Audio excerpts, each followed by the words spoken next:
As it were. Okay, good morning, everyone, and welcome to the investment meeting for September 2012. Let's quickly go around the room and introduce ourselves for the record. Commissioner? Good morning, Andy Schaefer, representing Commissioner Kelly. Barry Dennis, SAS. Chad Andrew, PBA. Joe Strong, PBA. Joe Alejandro, PBA. Chris McGrath, PBA. Bob Danley, SBA. Lou Turco, LBA. Chris Monty, CEA. Michael Palatino, DEA. Bob North, Actuary. Yvonne Nelson, Controller's Office. Barry Miller, Controller's Office. Mark McGann, Controller's Office. Simone Urani, Controller's Office. Larry Schloss, Controller's Office. Rob Goldrich, Mayor's Office. Justin Holtz, Commissioner of Finance. Janice Emery, Mayor's Office. Bob Sansky, Staff Pension Fund. Kevin Holloran, Pension Fund. Holly Indoy, Controller's Office. Okay, with that, let's turn it over to Larry. Great. Larry, before you begin, I just want to make note that we have, as pursuant to our bylaws of PBA, there's going to be a new chairman of the board that will be joining us for the year. And while this is not his official first meeting, you will see his face for the rest of the year through October. So this is also Joe Strong's last meeting. I want to say that Joe has been a very good chairman of the board. He's served well in that position. He's helped us out tremendously, and I'm going to miss him. But I'm also gaining another guy here who's a very good man at the PBA, Pat Henry. So I just want to welcome him aboard. Round of applause. Yay, Pat.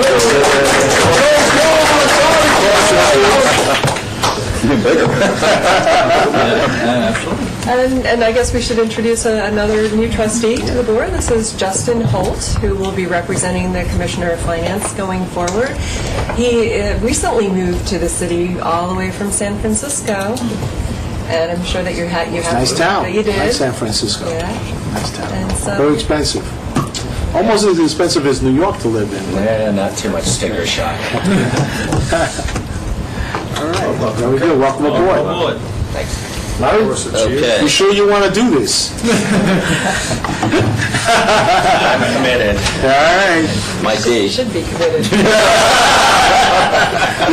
Wow. That's only the beginning of the meeting. Wow. We're not even out the gate yet. Okay. Okay, Martin. Yes, good morning, everyone. Hopefully, everyone had a nice, easy fast yesterday. I'm sorry, wrong word.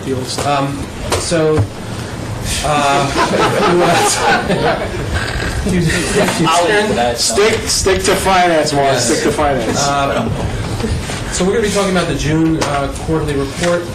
If anyone needs an extra copy, we have a couple extra copies here. Going once? Okay. While we are only one day away, tomorrow's the last day of the September quarter, the June quarter was quite a different environment from what we're experiencing now. The markets, despite the small or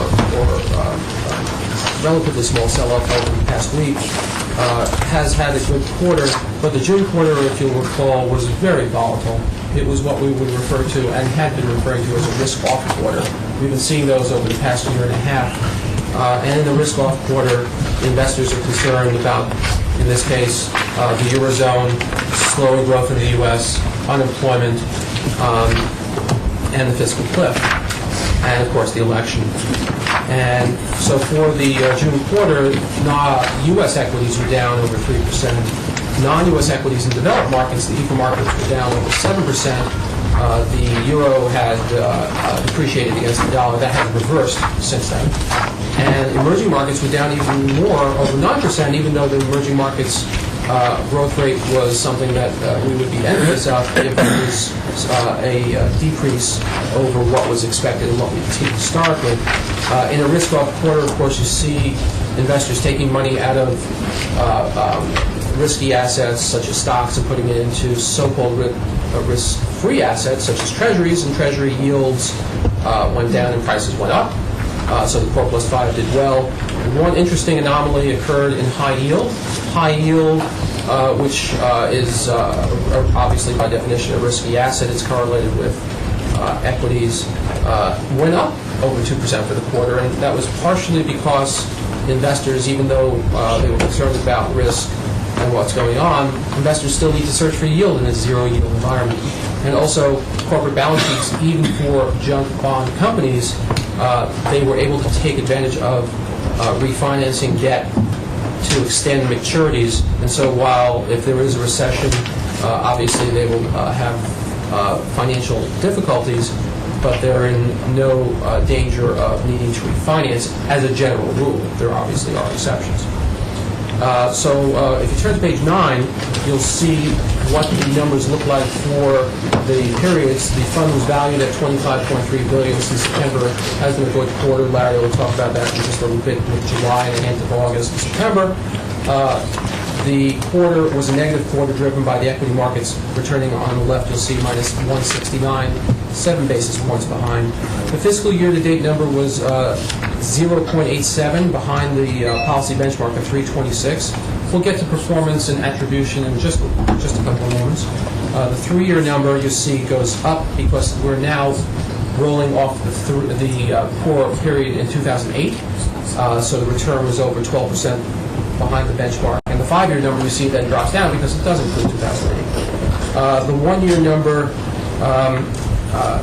one of the reasons we underperformed, we'll go through that, had to do with being defensive, and then we'll go through specifically what that meant. And one of the objectives when we did the asset allocation a year ago was to reduce volatility.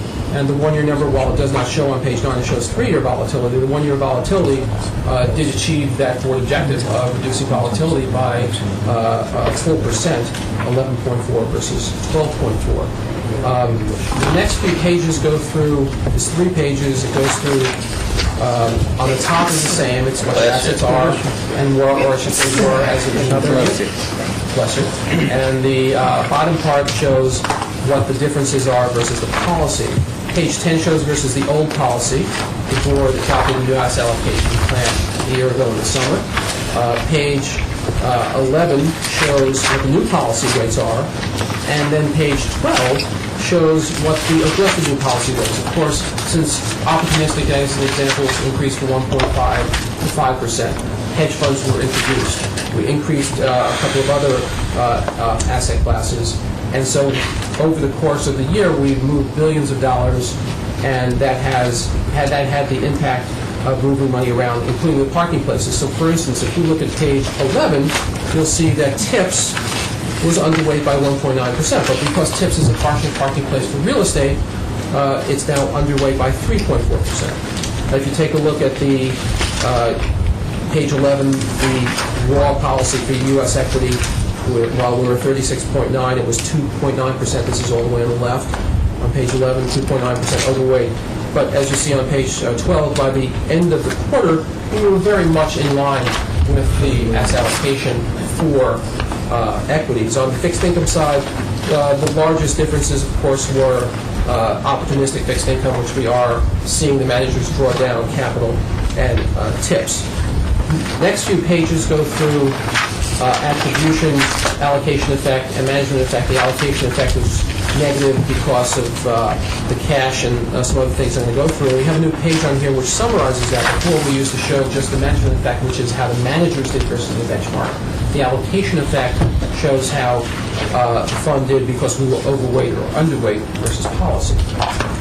So the best performing asset classes were fixed income in a very volatile time, as we'll see in a few moments. Core plus 5 and TIPS did very well, and we were underweight. While we're now within very close to the policy weight, so you won't see that going forward. On page 16, you'll see if you look down the 12-month column for allocation effect, some of the largest numbers that contributed to that were domestic fixed, which is the core plus 5, which was underweight, TIPS, which was underweight and continues to be, and cash. You'll notice that cash for the quarter had a positive effect because it was a negative quarter, and cash is either 0 or a positive number. We were overly defensive.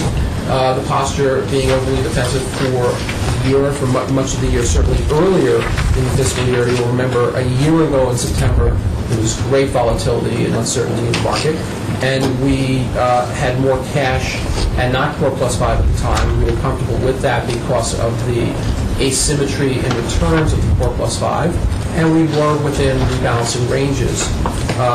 So much of this is driven by parking places and the feeling that the core plus 5, with the asymmetry of rates go up, you're going to lose money, and we had to move money anyway into the new asset allocation. So once we raised the cash, instead of putting it into the core plus 5 with the asymmetry, we waited to put it into the hedge funds, opportunistic, and some of the other areas. The management effect is summarized, and big numbers that listed on the page obviously is U.S. equity that underperformed, high yield underperformed a bit, but the effect wasn't great. Interestingly, private equity in a negative quarter has a positive management effect because it's lagged, but the overall impact was a negative for 12 months by 28 basis points and more for 3 years. The reason for that, of course, is the program is young, and also we're trying to improve it by revamping the program. The last thing I want to bring up before any questions that you might have is shown on page 18 and 19. And if you turn to page 19, you'll see the one-year number. It's towards the left in the middle of the page. If you look at the blue bar, there was a great range for the one-year number of public plans greater than $10 billion, going all the way up to over 9% to negative returns. The return of 87 puts you at the 58th percentile, just below the median. But when you look at the 3-year, 4-year, 5-year numbers and beyond, the results were and in fact the 3-year number was just a few basis points off the top quartile. So given the volatility, given the changes in the asset allocation, given moving from point A to point B, we feel that the returns aren't out of line with what we would have expected from this. Obviously, in hindsight, being defensive at a particular time would have been better to be defensive in a risk-off period and be perfectly offensive or not defensive in a risk-on period. That's very difficult to move when you have over $25 billion, but we are focusing on the new asset allocation and to get to that allocation point. So unless there are any questions, I'm going to turn it over to Sue. I do actually have a question. I'm looking at page 14 where we show the 12-month return attribution. Yes. I want to make sure that I understand what I'm looking at here. So Yes.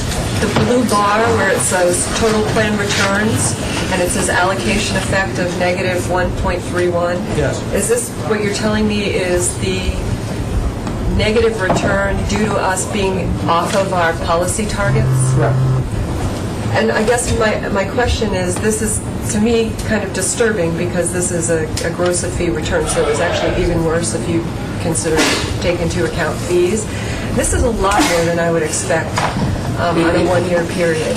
And I'm wondering if that means that our rebalancing ranges are actually too wide, that given the fact that the market is very volatile and we do have expectations for lower overall returns going forward, that our rebalancing ranges are giving us too much of a difference here versus our policy target. I think...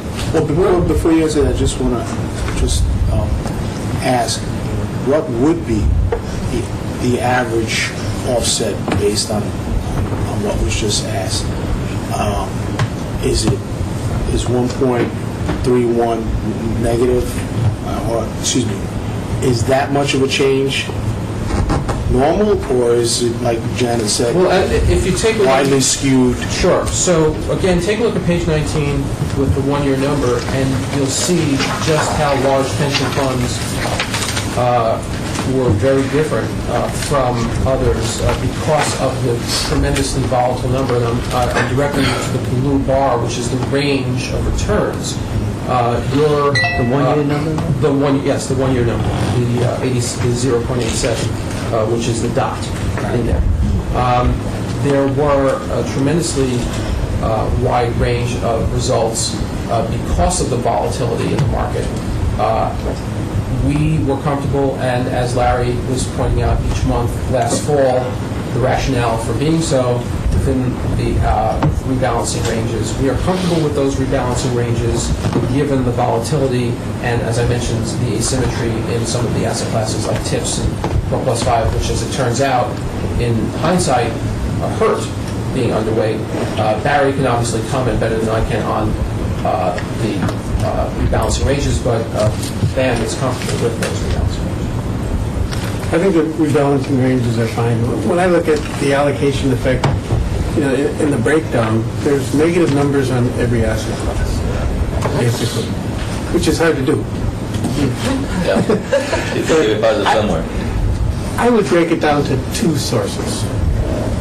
One was you're in transition from old targets to new targets, and a lot of cash was built up, and then it got put back to work just before Q2, which was the bad one. So that's probably the biggest source. But also hidden, you had your overweight in U.S. equities, which was a good place to be, but that allocation effect gets broken down to the subclasses, and the overweights in small and mid cap were quite costly. So they overwhelmed the overweight for the whole asset class. So I would say those were the two major sources of the allocation shortfall. And the timing of that. Yeah, I would tell you, I agree with what Barry just said, for starters. But I would say that we started the year with a new asset allocation, right? So we basically said, all right, we're on this path, we're going to change direction. And to change a direction meant we were going to, over time, move 33% of the assets. What I think we talked about this once upon, somewhere along the way, is plus this and minus that, but it all adds up to literally a third of the portfolio was going to move. So, over some amount of time.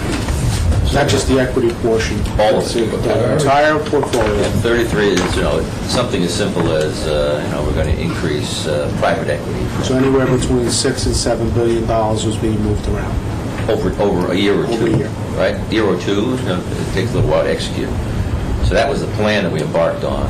During the period, the seas got really crazy, right? Mm-hmm. So we sort of defensively raised cash, as we all remember. We raised cash, which I think in the second quarter was a good thing to do, because in the second quarter, that was when the euro was really blowing apart, so we had less volatility in the second quarter. So it was a good defensive move. And then we slowly put the money back in, while we had another one of these ups and downs. So I'm not happy about any of these, let's be clear. But I think what we've done on one of these other charts is, if you look at where it is now, because again, we defensively raise cash, but if you go to page 12, what you find is virtually all the equities, the stuff on the left-hand side, is now where it's supposed to be, right? So, you have to move and sort of take score, which is what this is, at a moment in time. So I would like to think that this coming year, if this is the right asset allocation that we all approve, you will find that we should get the returns we're supposed to get. And again, the month of May, so again, there are points in time, it was a terrible month. Remember, the U.S. stock market was down 9%, international down 13%. Well, those were the things that were slowly moving, so we got smacked. So the equities were down because that was, you just don't sell billions of dollars of equity, you do it slowly. What we didn't do, which in theory we could have done, is we didn't put it someplace else because we were going to put the money with new asset allocation funds. So something like TIPS, where we're under-allocated, Martin would talk to the TIPS managers and they'd say, no, don't put it here. This is the last place you want to put it. Forget about your long-term asset allocation. Don't do it now. So we end up with some cash. And then some of the asset allocations that we have take time. So things like opportunistic fixed income. We made some great manager selections. Contracts took a while to get done, but now they'll be taking up the money. So I would tell you it was a very difficult year, but we sort of played it. If you weren't trying to, micromanage the portfolio, which is something we try not to do, we raise the cash, put it back where it's supposed to go, so that now on page 12, you kind of set up pretty much correctly. If we believe our long-term asset allocation is right, which is a longer-term affair.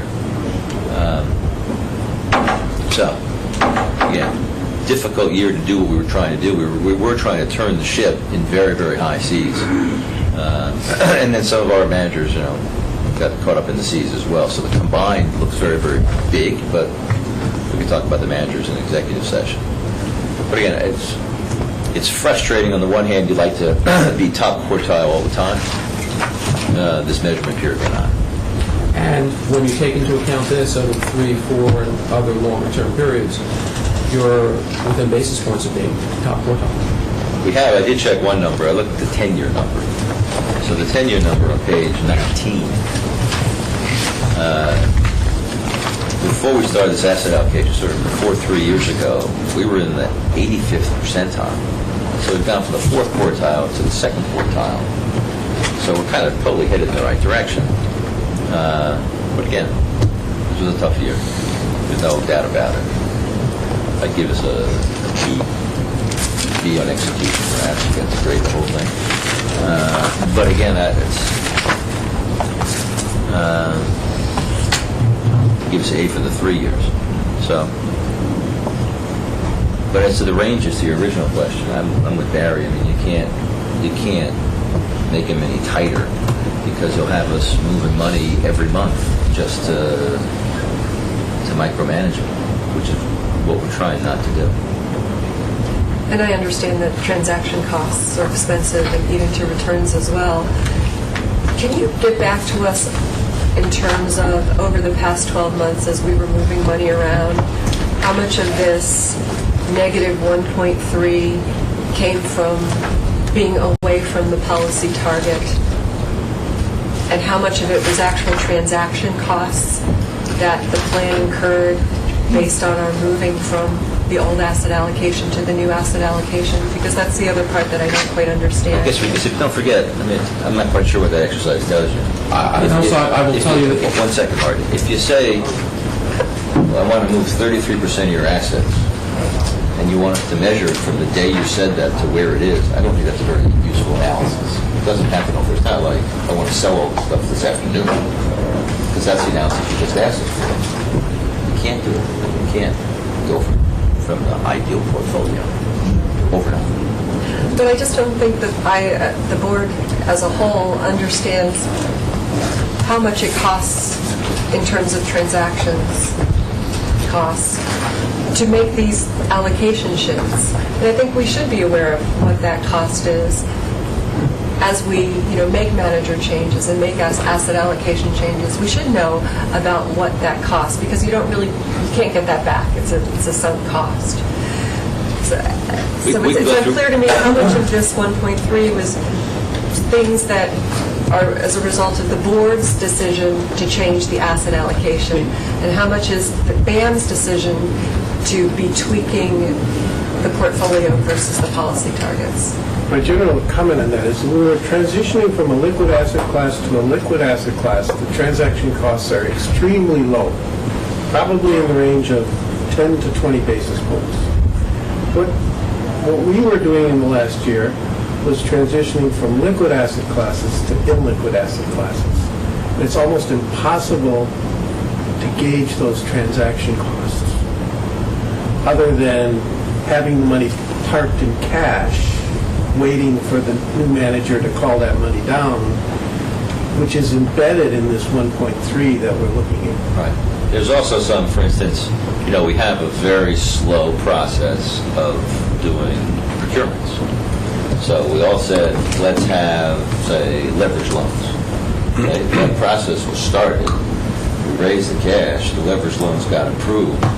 We weren't going to put the cash in the markets while we're waiting for 3 months. Now, there's a cost to that, right? But who knows what the cost is? Stocks go up, stocks go down. But the answer is, and we'll get to this a little bit when I talk about July, 2% that's in the year-end number is now in an asset class that didn't exist at the end of the year, leverage loans. So if we left in the stock market, I don't know what would have happened to it. If we left in the bond market, I don't know what would have happened to it. I can tell you, just having it in cash is an opportunity cost, but you're not supposed to bet that money if you know that you have an RFP that's coming to the boards in 6 or 8 weeks. You're just supposed to wait because you had money and then put it into new asset classes. So that's what we did. Otherwise, you have all sorts of noise in the system, and you actually, I'd say, that's why you have these ranges. You've sort of lost control of your asset allocation if you're not forward thinking as to what you're trying to set up. I mean, Barry's right about some of these illiquid asset classes, so we're under-allocated real estate.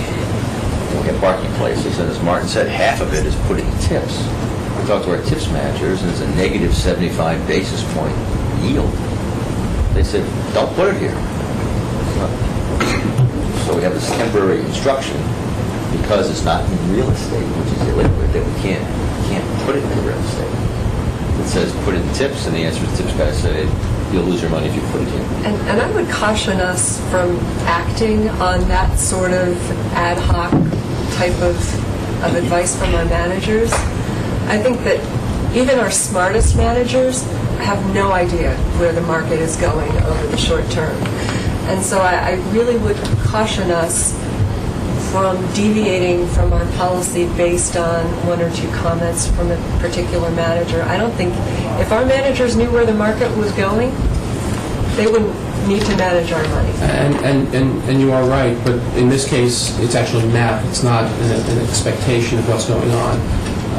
If you look at the scenarios, whether rates go up, down, or stay the same, the expected return is not what Barry had in his asset allocation. How much is that accounting for the fact that we're in an entirely different market regime where the Fed is targeting low real yields after inflation? I don't know if we can really apply these simple assumptions that have kind of driven performance in the past, if that's what that decision is being based on. It's one of the it's certainly one of the factors. Is this PIMCO who was saying that? We should talk about managers, what they recommend in public session. Out of curiosity, Barry, other plans, do they have an acceptable tracking error target?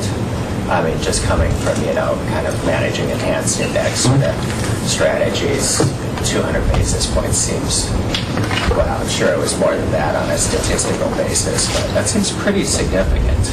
And if it was due to rebalancing ranges being too wide, that seems like a very massive operational shortfall if the aim is to track. It's big.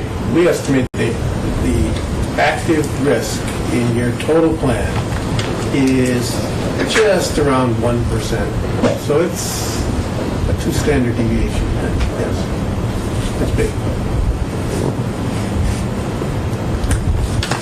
Okay, Mark. Should I turn over to Stephen. Okay. If you turn to page 23,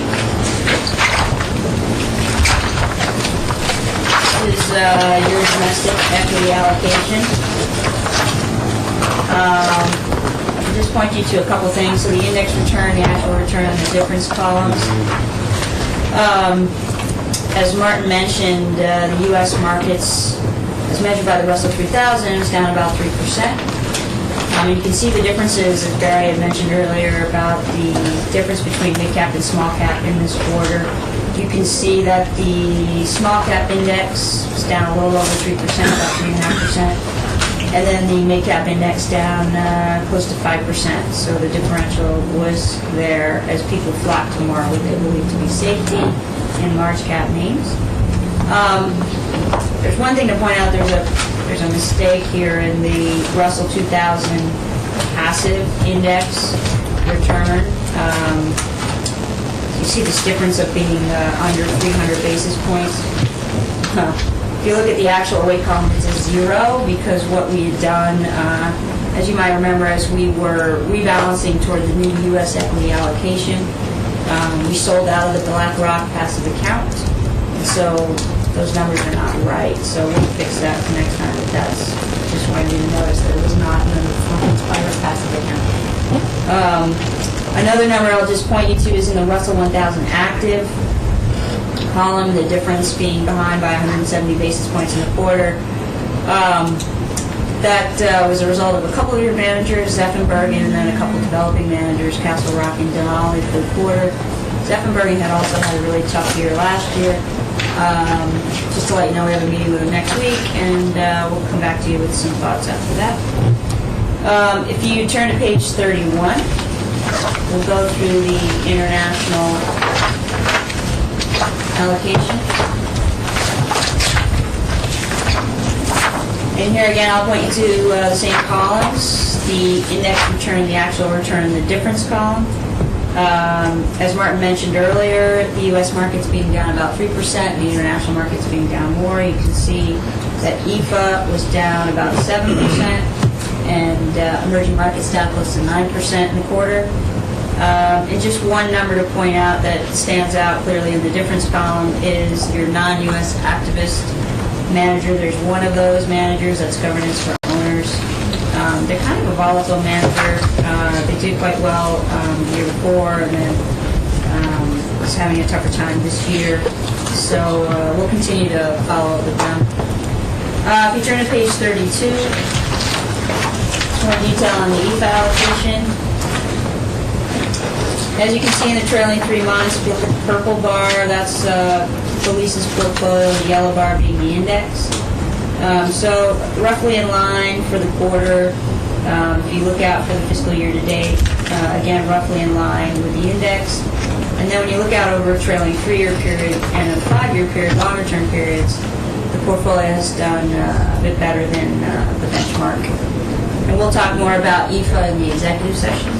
Let me point out one little nugget within what Seema's been saying. It doesn't get caught up in this analysis, is that there was a reduction in the asset allocation in the EFA component. Now that doesn't get picked up in this measurement, but that was a huge positive. The U.S. substantially outperformed EFA for that year.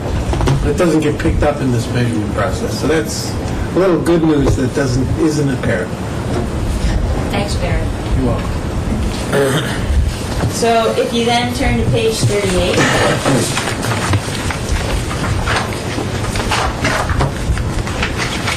we'll talk about the emerging markets.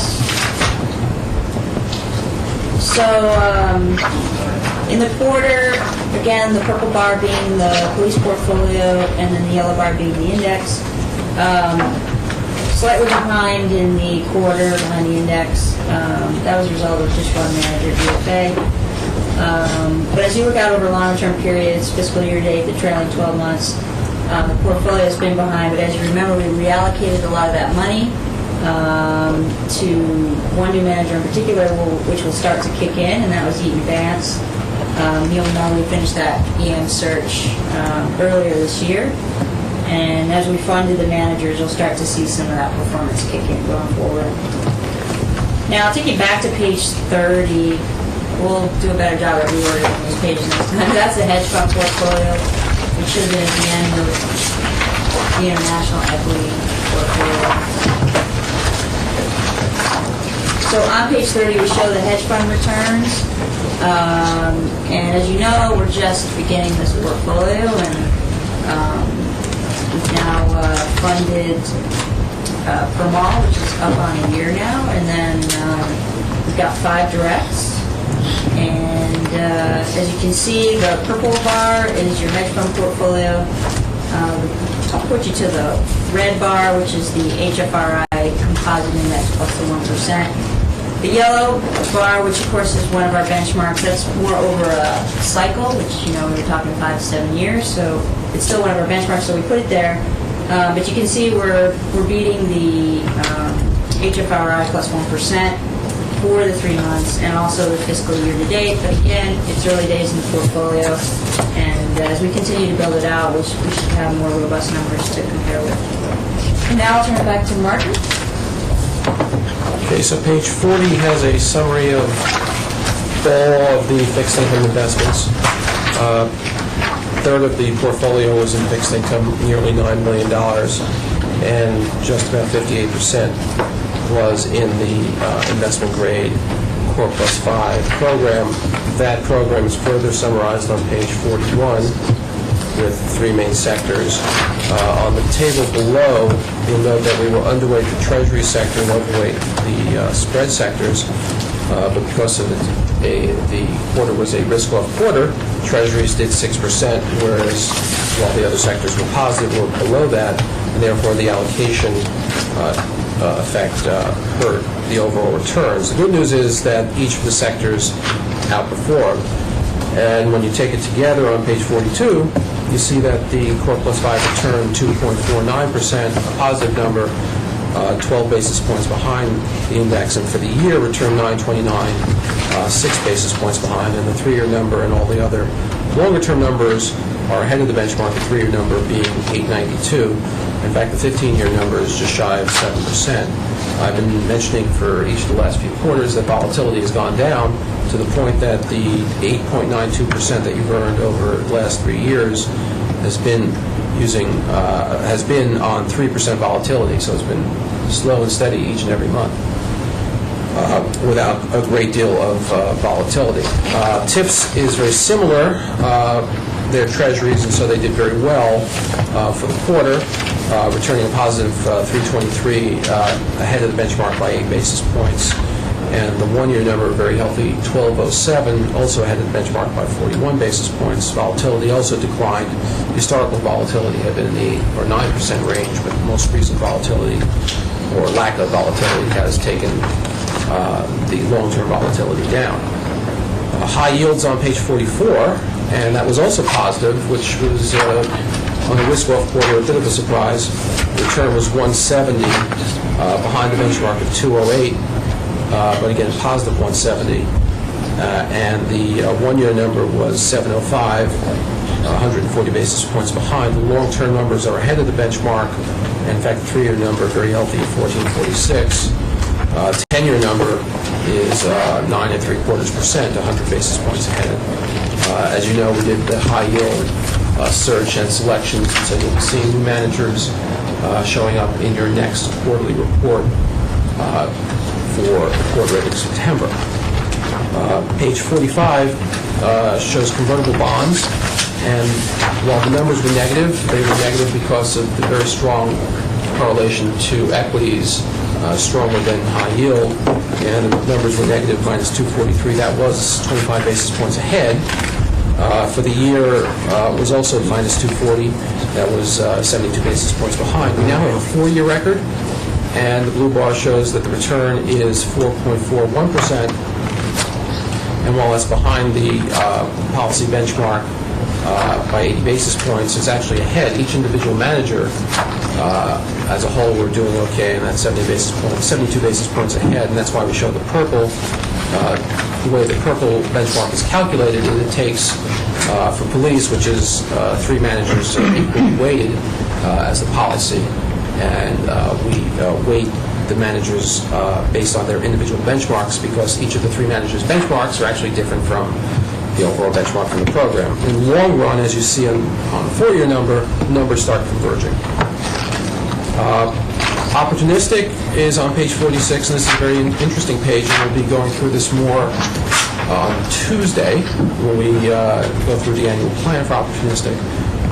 We're at an inflection point for the quarter. It was ahead and a positive number. For the fiscal year, on time-weighted rate of return, it was behind, and the 3-year and 4-year numbers are quite good. The inflection point is that the original funds that the police pension fund invested in are rolling off, and the new strategic allocations are rolling on. So going forward, the returns will be driven by the strategic allocations of the funds that the board approved over the past year. And we'll be going into much more detail for each of the funds and the program when we do the annual plan. And I think Kali is here for ETIs. Good morning. On page 47 of the ETI returns, and the ETI did well for the quarter at 2.28, and it achieved a 7% net return for the fiscal year, and it outperformed its custom benchmark for all periods. If you now look at the in the package on page 7,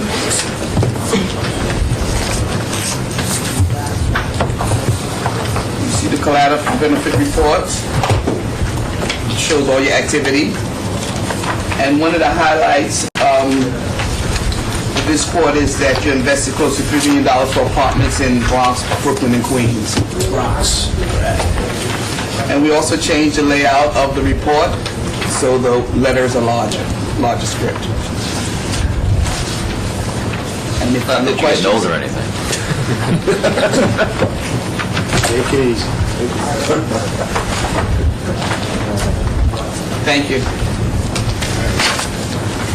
Okay, in the same book on page 17, just going to go through the highlights of first quarter for the police real estate portfolio. First quarter, quite a bit of a lag. So it starts on page 17. There's several pages that follow, but I'm just going to give you the highlights so we can just kind of stay on this page. In terms of the market value of the portfolio, the dollars we actually have in the ground, there's $675 million for the police portfolio. We have about $425 million that we're committed to, but not yet funded. Altogether, our exposure to the real estate asset class equates to about $1.1 billion. And if we look at what that investment activity reflects, we have 43 real estate investments at this point with 30 managers. The portfolio in terms of construction by investment style is about 31% core and 69% non-core. We are 2.6 invested at this point. Our allocation, of course, is 6%. And on a committed basis, we're about 4.3 committed at this point. The portfolio continues to be well diversified in terms of property type and geography. It's a global portfolio. The component of our international, as it stands today, is about 13.7%. Doing well on managing leverage throughout the portfolio is under 50% at this point, and that's good news. Moving on to performance. The performance for the quarter is a good performance. 3%, 40 basis points above the real estate benchmark of the Odyssey at 2.6%. Real estate recovery is still moving in the right direction at this point, although it's lost some momentum, but it is positive considering the turmoil that we have in our own economy and the economy abroad. If we look down at the bottom, we could take a look at a graph that shows the performance near term and over extended periods. The police portfolio is depicted by the dark bar, and your benchmark is depicted by the lighter bar. As I mentioned before, in the near term, for the first quarter, the police portfolio is outperforming the benchmark. For the 1 year, we're closely matched to the benchmark with 13.4 versus 13.6. As we move into later periods, we start to see how the financial crisis has impacted the portfolio. If you look at the underperformance for the 3-year, the 5-year, and since inception. But I would like to remind you all of some very good commitments that we made earlier this year to some strong managers, some strong operators, but it's a little bit too early for us to see the impact on the portfolio. So I guess we'll be patient. If anyone has any questions about the portfolio, happy to take it. Okay, with that, we're going to stick in the same book, go to page 26 to talk briefly about private equity. So for private equity, for the quarter ending March 31, overall returns, IRR of 9.7%, multiple of 1.3. That's up from the previous quarter of 1.9 and 9.5, so clearly moving in the right direction. If you then go to page 27 with regards to the strategy, so what the portfolio looks like. With regards to diversification, there's a little bit more granularity here, the buyout, growth, special situations, energy, and so forth. But if you were to take it back to your policy statement, the portfolio today is 80% buyout, 10% venture, 10% other, so right in line with the policy statement. From there, if we turn a little and go to page 41, 41 again is a little bit more detail of what the overall portfolio looks like. So the total number of managers, both the active and exited, is 102 managers, 146 investments. Today, active investments are 135 active investments with 93 managers. That's important to note as we continue to talk about writing larger checks to fewer managers and working on repositioning the portfolio. Portfolio continues to get a little bit more seasoned. If you look at the lower portion of this page, the unfunded commitments of a little over $1 billion. You've got market value of $1.8 billion, so clearly moving in the right direction with regards to unfunded. From there, if you go to page 43, page 43 talks about the overall return for the portfolio. While the one-year returns, the IRR is 7.2%, underperforming the benchmark. One of the things that I've touched on before, and I'll make the comment probably every quarter, is it's hard to look at private equity on a one-year return, or for that matter, even a 3- and 5-year return. The best way to look at private equity is your overall returns. So if you look at your overall return since inception, which I touched on before, 9.7%, clearly moving the right direction, reducing that underperformance for the overall benchmark. Finally, I go over to page 51. This just talks a little bit about how seasoned the portfolio is getting. And what I would touch on here is the chart on the right section, which says public market exposure, current market value. You'll note here that the privates to public is, call it 87% to 13. As you look at a more seasoned portfolio, you will get into the 75 to 80% private, the balance being public, so you're getting to be a more seasoned portfolio, and that's why you're starting to begin to see your returns increase. And with that, if there are any other questions, that's private equity. Okay. So that ends the quarter, fiscal year. Does everybody have July?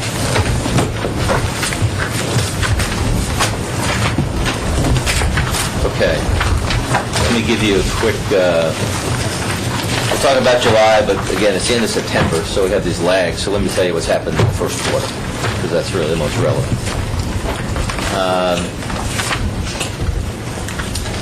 So the summer was sort of, it was pretty much drifting up, and then it got on hold waiting for Europe. And again, Europe has a big impact on what's happened the last year and a half.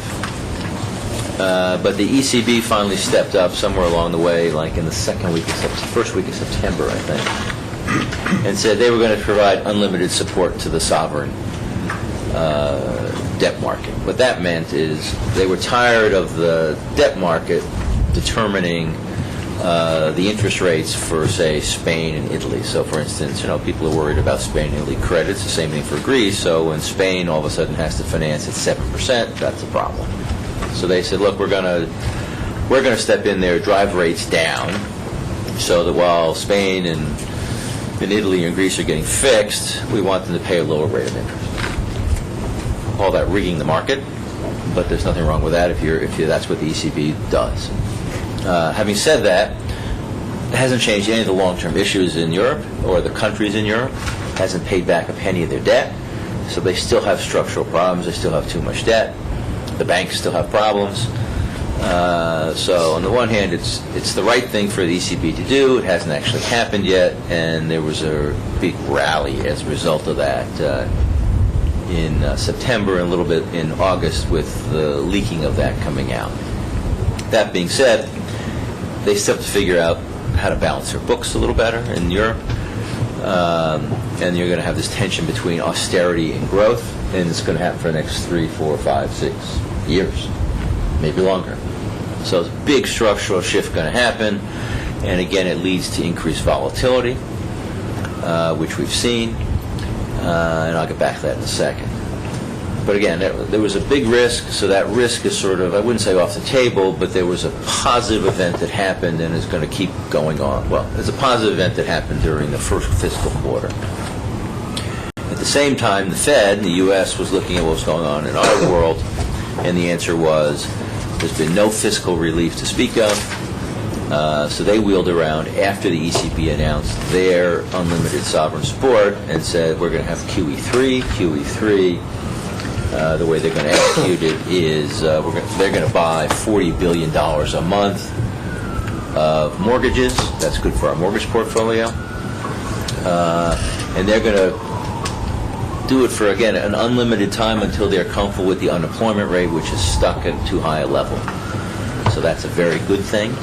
They also said that they're going to keep rates low into the middle of 2015. So the longer they do that, the longer rates stay low in all of the fixed income markets, which ultimately is problematic for us trying to get to 8%. If, we have a lot of fixed income, and a lot of that gain, if you will, has already happened.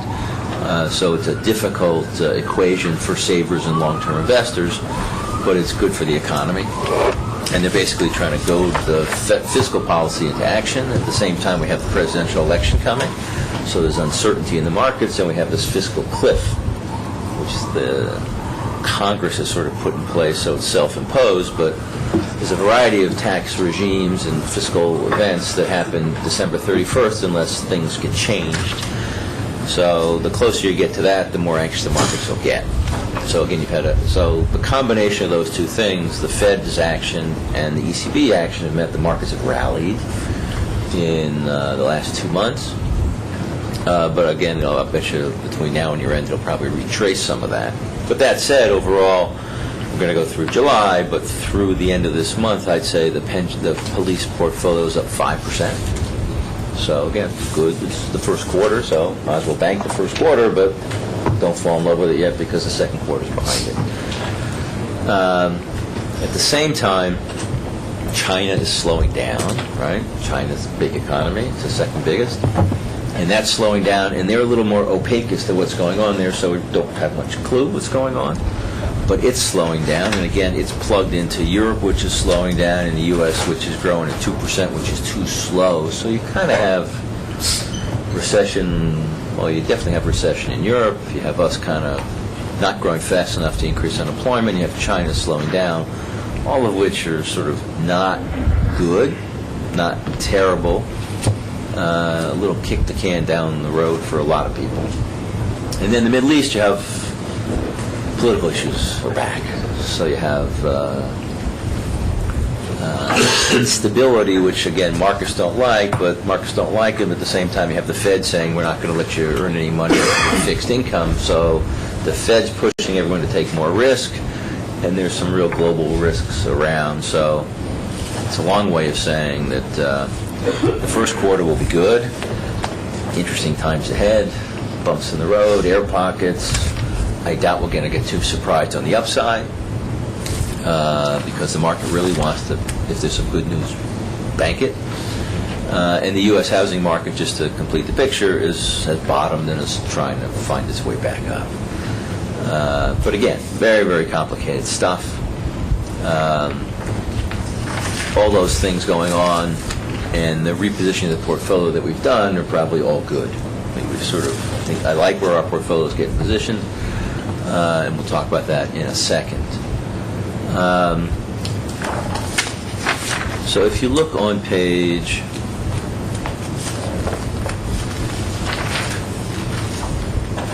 34, I'll let you go through the pretty pictures yourself. But if you look on 33 for a second. 33 is our monthly total assets of police, and you can see that at the end of the year at about 25.6, actually 25.2 or 3, and it's been up in July, and we're now north of 26, so we're at the largest police pension fund, I think, ever, which you can see on the next page, page 34. Again, 26 plus billion. The 10-year return, Bob North, down to you, is 6.7%. So despite this dip, getting there, progress. Yeah. If you go forward to page 37, we talked a little bit about this page when Martin was talking about the year. Pretty much the equities are pretty close to spot on where they're supposed to be. The cash at July looked like it was high, but since that time we've completed our bank loan RFP. We've given the managers the money, so 2% of that cash is now invested in bank loans. Also, some of those opportunistic fixed income managers have drawn down the money, so that's another 0.3%. We've added a little bit of money to Core Plus 5. So basically, since fiscal year end, actually since this, about 2.5% of the 3.2% has been invested in places where it's supposed to be invested. So again, work in process on the asset allocation, but all go in the right direction. If you look on page 43, the far left-hand column, you can see we made about 1% in the month of July. We probably made 1 to 2% in August and about 1 to 2% in September, although September's not over, so we don't keep score until the game's over. But again, I'd say we're up 5% so far for the year. The rest is straightforward, but again, it's 1 month, so rather than belabor it, if anyone has any questions on the month, we can talk about the month, but it's pretty much as I just described. Okay? So good first quarter so far. With that, could someone get Alan?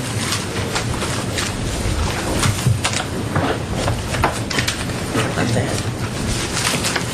Where should we put Alan? Just like that, next to you. Not really. I guess we'll put him down there. I guess, Alan, why don't you sit down there?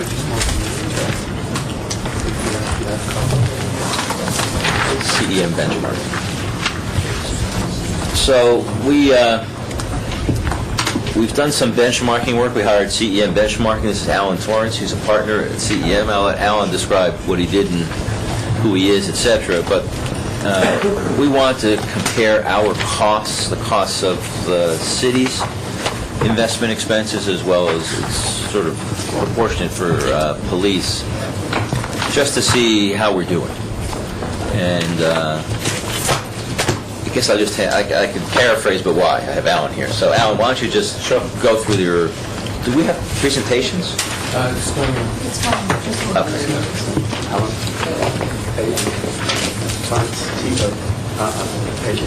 So, well, just by way of background, this is a study that I think we probably spent 6 to 9 months giving Alan 5 years worth of information, manager by manager, and he's compared them to all sorts of people, which I'll let him explain to you. But it's based on very, very granular information provided by us on our costs.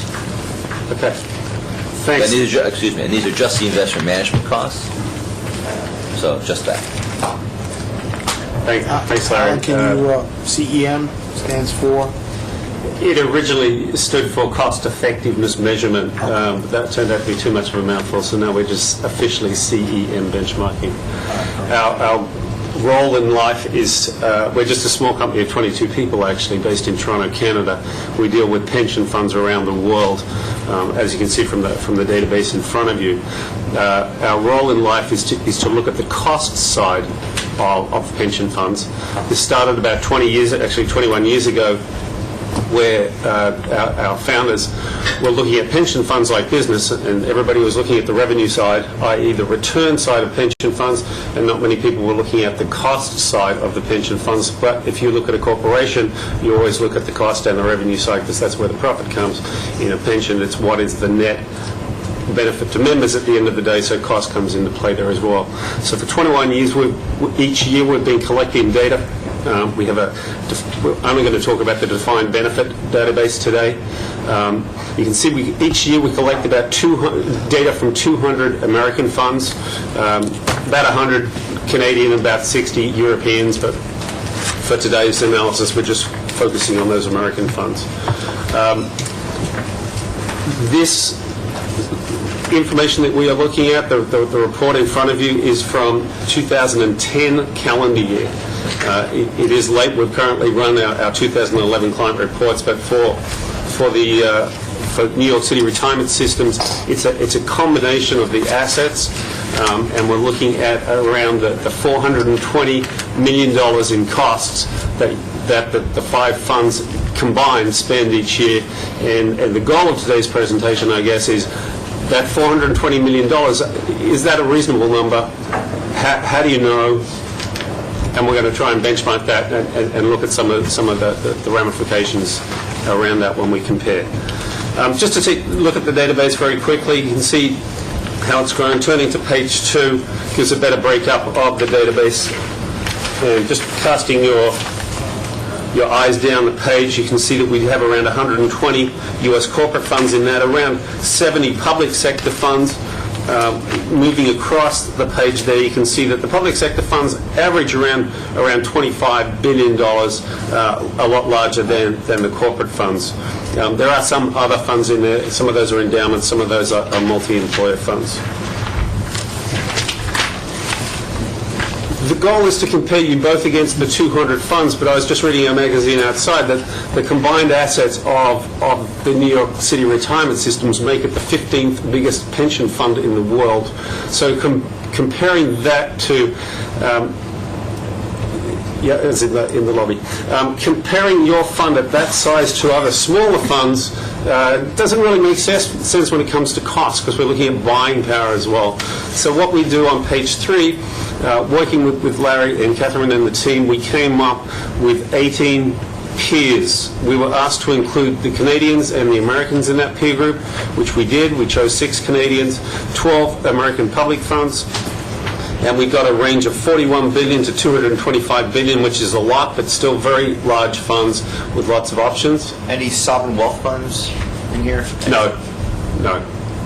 Would that make would that also, you think, be a good comparison, or do you think this is better? Sovereign wealth funds tend to have a different liability view. We do have a number. Some of those sovereign wealth funds aren't that large, actually. They have a different liability stream to your typical DB. The median size is what we're after here, and we came up with 80.5 billion against 113 billion. That seems a large gap, and it is, but when you get to the top end of the world pension funds, that's a pretty good number and a pretty good representation. We were very, very happy with that. If we're thinking about cost, there's going to be a couple of things that we really want to focus in on cost. The first is going to be, especially for a defined benefit plan, what is your asset mix? If your asset mix is 90% bonds and 10% equity, to use an extreme, you're going to have a very low cost in terms of what fees you're paying for those bond portfolios. If you're 100% hedge funds or funds, it's going to be a very high cost. We need to look at the asset mix there. We'll look at page 4, your 2010, so this is at 31st of December, the asset mix. And you can see the New York City retirement systems, again, it's the combined fund, at 62% had a lot more equities than the peer average at 48%. So there's an automatic cost implication there. At fixed income, you come in around the same. So obviously the difference is in the alternatives, and you can see that real estate, the peers have higher real estate at 12%, hedge funds at 2%, and more private equity at 9%. Again, just to remind you, this is 2010 data. So that's going to have a real cost implication. Alternative assets, in this case real assets, which are your real estate, commodities, etc. Hedge funds and private equity have higher costs than do the public asset classes up the top. So we can draw some conclusion from that. The second I want to look at quickly before we launch into the cost section is, if you're spending, what are you getting? Which is very important and probably what the board spends most of its time about, and that's correct. It's about return and risk. So we just want to have a quick look at the return, not so much the policy return, which is the passive allocation if you weren't to go active and just were seeking what the market was giving you, but what you're paying in addition to that in terms of active management and value added. So what are you paying for and what are you getting in terms of value added? We collected that over the 5 years, and as you can see from the charts on page 5, you can see the total value added over the 5 years actually came to about 0. So in terms of your active management for that period, it may not be every period, but for those 5 years, the active management came to 0 with a large negative of 3.9% in 2009 in terms of total value added. If we turn the page in terms of the total value added, we can see where that is coming from. We're just looking at the stock and fixed income here, and you can see that in terms of value added for the equities, you come in around the US average and you have added value. In terms of the fixed income, you have not for that 5-year period. So that's important to consider when we're looking at what are you paying for and what are you getting in terms of active management. Having said that, now we'll now turn our attention to the costs. On page 7, these are the costs that the combined funds gave to us. As I mentioned, $420 million a year spent on primarily external management, a mixture of external active and external passive. We also collect, and again, as Larry said, these are all the investment costs. These do not include administration costs. There are no member services costs or cutting checks to members here. This is all about investment. But we do collect costs of those things associated with investments, such as oversight of the fund, the custody, consulting, performance measurement, etc. So once we've collected that, we take a look at, on page 8, a quick snapshot of what the fund's costs have been doing over the last 5 years. And they, like the rest of North America, in fact, the rest of the world that we deal with in terms of the pension funds, have been increasing. And I'll show you some detail on the trends at the end of the presentation. But that's not an unusual story. It's not an unusual story because funds are moving more into alternative assets. Alternative assets are more expensive. So again, it's a risk return, and are you getting value for what you're paying for analysis there.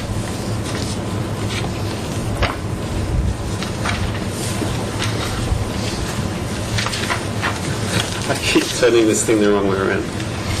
What we'd like to do now is given that it's a defined benefit fund and the policy allocation is done for very good reasons of underlying member age and risk return profile, etc., set by the board, we'd like to compare you to the peer group that we chose, but take the asset allocation decision out of it. So we apply the New York City retirement system's asset allocation to all the peers, and we do that on page 9. You can see the two boxes there, the different asset classes. We use the average holdings of the New York City retirement system, but we use the cost, the weighted peer median cost from each from the peers, and a simple weighted average provides us with what we call the benchmark cost. If I can put that in simple language, that's what we would expect a fund of your asset allocation, of your size, represented by the peer group, to be paying for your investments. If we look on page 10, we then compare that to your actual, and we see that the two are very close. What we're going to do now, though, is step through a little like a cost attribution to look at that, because what we do find in the headlines, I guess, from this, there are two or a couple of very big messages, but they tend to almost cancel each other out. The biggest message is that you are using a lot of external management, external active management in particular, compared to your peers, and we're going to look at the costs associated with that. The second story is that given that you're using a lot of external management, you are using the system, combined systems are using their size very well to negotiate good fees with their managers. So let's take a look at that in a little more detail. We can quantify that on page 11. So we're putting into two buckets. What we're explaining here is the difference to the peer group, the difference in the cost of the peer group when we benchmark you. And the first bucket is implementation style. When you decide to make an investment, there are numerous ways that you can do that. If you're going into private equity, for example, you can go through a fund of funds, you can go through direct limited partnership, etc., etc. If you go into real estate, similar choices available to you. So the implementation style has cost implications, excuse me. The second is, once you've chosen that, what are you paying for the same sorts of things compared to your peer group? Are you using your size? How are you negotiating? And they're the two buckets. And as you can see, they sort of cancel out at the highest level, but we'll look at that in a little more detail. So the lessons to be learned, probably the biggest headline, I think, from this is the implementation style on page 12. Compared to the peer group, in other words, funds of your size doing similar things, you are 60% external active and 37% external passive. Your peers, on the other hand, have around 53% internal. They are running the funds internally. You might explain what that is. That means what's that internal versus external. Sure. External means you are going to a professional fund manager and paying them a fee to do it. So you're going to Fidelity or one of those.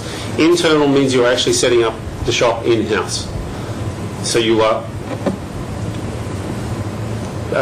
buying the right data feeds, the right technology, the right everything to set up your own investment shop. So rather than going to 20 or 30 managers or more, you're bringing the assets in-house and setting up your own shop. Is that reasonable, Larry? Yeah. I want to make sure everybody got it. When we measure internal, we do measure, now then this is, if I can choose one, Ontario Teachers. We go to Ontario Teachers, we ask for the cost of their data feeds, the cost of their chairs, the cost of their real estate, the cost of their people, all the costs. So, and we put it to them, if you were to take this away and hand it to an external manager, what costs would disappear? So it's all the costs of running it internally, not just a few. And there's some serious ramifications there which we can look at. The second thing, just before we get there, is that fund of funds on page 13 is a very expensive way of a very expensive implementation style. So we do a quick analysis of what level of fund of funds you're using compared to your peers. And in this particular case, it's not a huge difference. It's 7% to 4%, but the fund of funds does have quite an implication.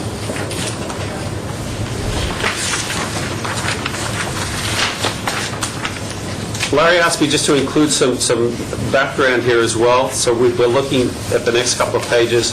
I'm just going to skim these, but feel free to look at them later.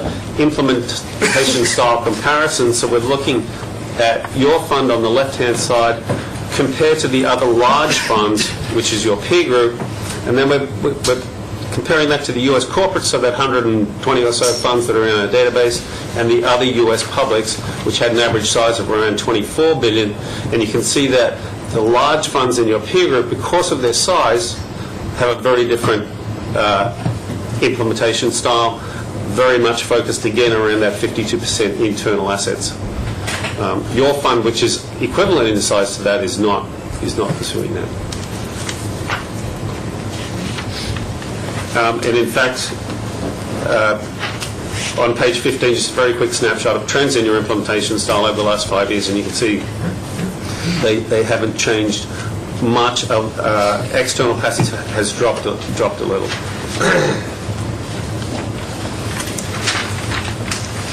And just for your information as well, a little bit more on trends and implementation style there for the peers. Your peers' passive management has decreased, and the U.S., so the whole 200 funds, passive management has decreased as well. Passive management has decreased internally or externally? Or overall? Internally plus externally? Overall, but you can have a quick look at that. External passive went from 9 to 8, internal passive went from 21 to 20. All right.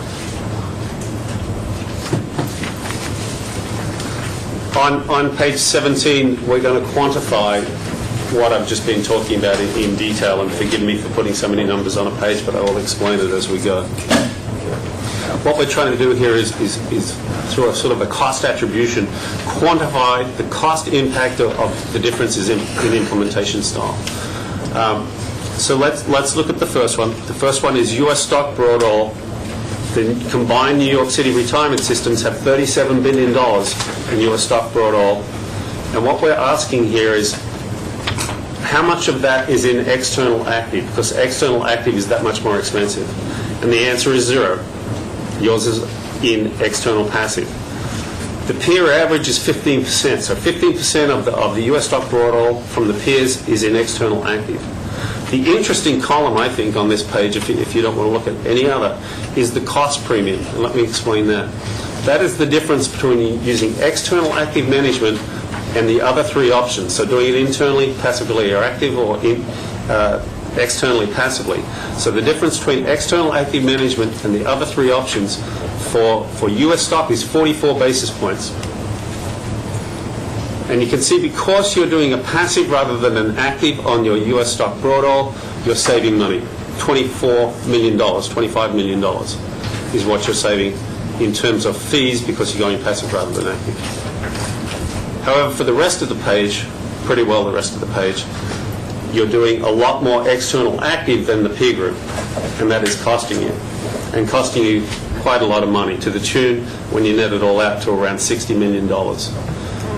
So at a high level, the message on this page is, it's costing you a lot of money compared to your peer group because of the size you have, that you are not bringing assets internal.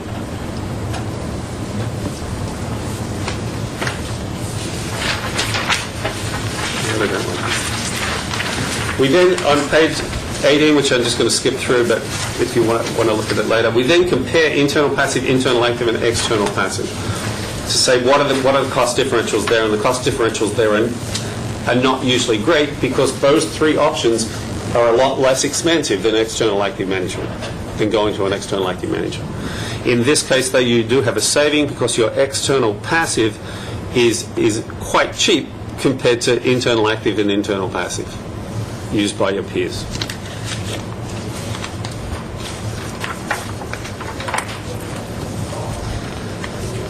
The second bucket that we're going to look at here is given that you've chosen to do external investment management, what are you paying compared to your peer group? And so this is the other major news story, if you like. Given that you're using external investment management for all the asset classes in front of you, you can see back to that US broad all passive, $37 billion, you're only paying 0.3 basis points compared to a peer median 0.8. It's saving you $2 million right there. But if you look at the column on the right-hand side, nearly all the way down the page, you're saving a lot of money through negotiating with your external managers better. So the message again is you're using a high-cost implementation strategy, but you're using your size well within that strategy and negotiating fees well and saving around $40 million. Yes, this is my favorite page of the whole presentation. For the 22 years I've been here, I've always been impressed with the Bureau of Asset Management and how they twist the arms of the public equity and bond managers to get the best deal for the city, and this puts some quantification on it.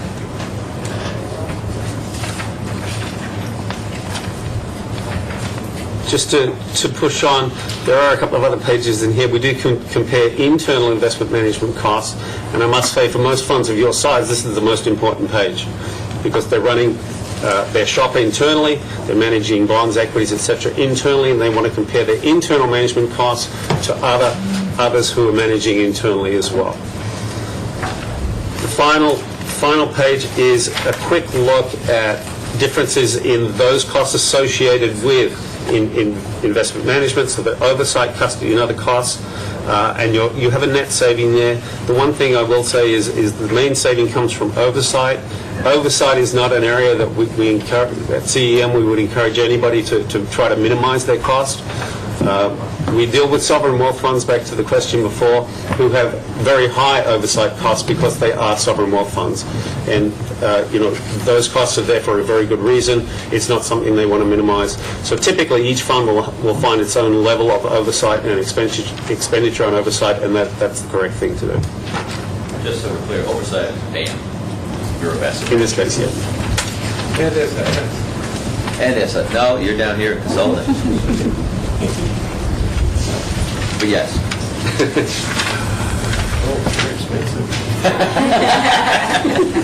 So we're going to talk about that. Let's throw them in real estate. Oh yeah, throw them under the bus. They're not here to defend themselves. Money well spent on you. Yeah, of course, it's just the cost, not the value feature here. So in summary, and then we just have a couple of pieces of information from our database more than anything, just some trends we want to look at. Larry asked me to raise with you. In summary, on page 22, the question is why we are different to your peers, and I don't want to harp on it, but there are two very large stories here. The first is that the largest number on the page, which is $56 million, you're different to your peers because you are using external active management when your peers, similar funds of similar size, are bringing a lot of that in-house, in-house. The second is, as I've already said, because you're using so much external active management, it gives you clout, and you're using that clout well.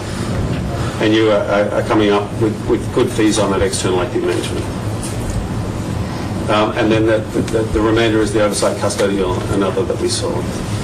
We bring the two together, the net value added, so the value added you're adding in terms of return over and above your benchmark return or policy return. And we look at that after cost, and then we put that on a matrix against excess cost, and you can see where you lie. If you're in the top left-hand quadrant of the chart on page 23, it means you are adding net value, you're adding value after costs over and above the market, and you're doing at a cost less than what we would expect compared to a peer group of your size. So that's just bringing the two sides of the equation together. Just some facts from our database. Our database, in terms of cost, is probably the world's, I've been told, the world's best for large pension funds. So we'd just like to share with you some of the information from that. Costs have been growing over 10 years on page 24. I've mentioned this before. It is a lot to do with the move to the alternative asset classes. And I was reading in the magazine at the front there again, that's continuing, in fact. I think as the filter down to smaller funds are moving into more alternative assets as well, so costs will continue to increase. On page 25, a look at the implementation style trends. And you can see that external active management has gone from 65% to 73%, which is not really what we'd expect in the public markets, but the explanation behind this is that external active management increase is coming from the alternative assets, where people, as they move into hedge funds, private equity, infrastructure, timber, whatever that is, they're using external active managers for that. And in fact, that's what we show you on page 26, where you can see that. Sorry if I'm rushing through this. You can see that equity has fallen from 61% in 2001 to about 47, 48 in 2010. Fixed income has in fact increased a little. Although that may have dropped off the last couple of years. Real assets have increased, and private equity and hedge funds have increased. So the database is confirming what we've been saying. One of the things we do for our clients each year, and most of our clients use the services on an ongoing basis as part of their fiduciary review, is to look at the characteristics of best performing funds. This is running a series of regressions against the database, and these are some of the findings that we see. The things that didn't have impact, first of all, we ran corporates versus publics, and we didn't see a lot of impact there. The number of external managers used, we didn't see a lot of impact there. Large funds did better than small funds. We did see impact there. Part of the reason for that was those with less total costs did better than those with high total costs. Asset mix, this is a 21-year review from 1991 to 2009, and includes some stages where U.S. small caps did very well and private equity did well. Please just remember the time period on that. And implementation style, internal management was better than external, and I'd just like to take you to some of the numbers behind that so you can get a bit of an understanding. On page 28, large funds did better than small funds. We have all the statistics there for you to have a look at. For every tenfold increase in size, the net value added, so this is value added after cost again, increased by 15 basis points. For example, the net value added is expected to be higher by 15 basis points for a $1 billion fund compared to a $100 million fund. And then we give some reasons for that, partly the small cap factor, partly the private equity factor, but a lot to do with total cost. Large funds can manage their costs a lot better than small funds can. And then on page 29, funds with more internal management did better than funds with less. So for those funds that are in a position to, big enough to bring some of their assets in-house, and certainly that would apply to this fund or the combined fund, you can see that internal management resulted in a 3.6 basis points increase in value added after cost. Yes? Does your database look at compensation all across the pension funds in our comparable universe? We have something called a global leaders group that we'd love to have New York Retirement Systems in. It's 25, 26 of the top funds and around the world. And we did an organizational design study with them last year. We touched on compensation. We found that the Canadians pay a lot, especially at this size, a lot more than the Americans and more than the Europeans. And part of the reason for that is because of they're paying market rates for internal. If I can put it simply, and forgive me if I put it too simply, you're spending $420 million on external active management and paying the salaries out there. If you bring it inside, you need to pay the salaries in here. And that's the approach up north of the border. So. And north of the border, is the performance better? I can't point to individual funds, and I don't want to make it. I'll just go back to the research. And those with internal management did better. Right. I'm putting the dots together there. I'll let you do that. Plus, cost of living is different too. In Canada? Yeah. I think it's. I've heard that with the Canadian dollar and all the strength with their economy, with the commodities, etc., it's actually the cost of living has gone up dramatically. Probably not like New York City, but for sure. But I've heard it's become kind of expensive in Toronto. Toronto real estate at the moment. We'd have to pay higher. You live in Toronto. We'd have to pay higher salaries here then. Sorry? Sure that we'd have to pay higher salaries if we have internal management. We're not compensation experts, and I think that was probably what I should have said. But if you're looking at $420 million in fees, I'll let you draw your own conclusions. So it's about hiring the right people to get the right job. You're doing that now. You're just doing it. There's also no guarantee that, you'll get better service. No, and in fact, we're not saying that. We're not saying that. We've been asked in the Global Leaders Conference, we were asked, are there better gross returns from internal to external? And we could not point at that and go yes or no from the statistics in the database. What we could point at That's inconclusive, going down that. Sorry? That would be inconclusive. Inconclusive data, correct. Okay. What we could point at as conclusive data was that the costs for the internal were a lot less. In fact, I'm about to show you that in detail. And therefore, the net value added for those doing it internally was better. So I think of two corporations, both with the same revenue, but one's costs are a lot lower, one's making profit. To use a very simple example. Those with, just page 30, those with higher costs reduced their net value added. That makes sense, but when we looked at the funds, I think we were a little surprised at that one. But what I would like to do is just quickly turn to page 31 and just show you some of the detail of the costs. Your costs and peer median costs. I'd like to focus on the peer median costs on the right-hand side. And the columns, as I read them, internal passive, internal active, external passive, external active, limited partnership, fund of funds, and weighted median. Let's just go to diversified private equity, third from the bottom, and run across from internal active at 37.5 basis points to external active at 165 basis points to fund of funds at 2.5%, 252 basis points. And that's where you can see the costs are going to have a definite impact on the net return and definitely the net value added. But that's the hardest asset class. That's why I chose it, Larry. I would think something a little easier. Replicate. Fixed income US? Sure. 1.4 basis points.